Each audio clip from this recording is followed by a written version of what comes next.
মানুষের যে ভালোবাসা আছে, ট্রামের প্রতি মানুষের যে আবেগ আছে, ট্রামের প্রতি মানুষের একটা আলাদা ভাবধারা রয়েছে এবং গর্বিত বোধ করে, তার প্রমাণ আমাদের সিগনেচার ক্যাম্পেইনিং।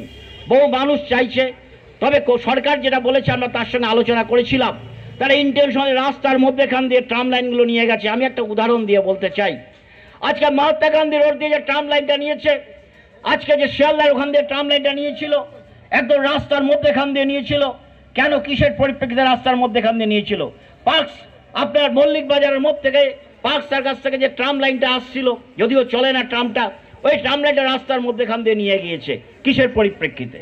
ট্রাম লাইনটাকে যদি বাঁ দিকে চেপে নিয়ে আসে এবং ডাউন লাইনটাকে যদি ওদিকে বাঁ দিকে চেপে নিয়ে যায়, মধ্যেখানে ওয়ান ওয়ে সিস্টেমে এখন যে গাড়িগুলো চলে, অনায়াসে গাড়িগুলো চলতে পারে, অনেকটা জায়গা আছে।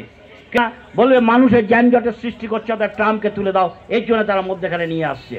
আমরা বলতে চাইছি, ট্রাম লাইনকে রাস্তার ধারে ট্রামের রাস্তাকে ছেড়ে দিতে হবে। যদি সেইভাবে গার্ড ওয়াল দিয়ে সাইডে ট্রামকে নিয়ে যাওয়া যায়, ট্রাম যথেষ্ট গতিতে যেতে পারে।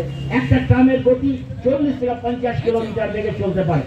কিন্তু আজকে কলকাতার বুকে যে ভেহিকলগুলো চলে, এগুলো 14 থেকে 15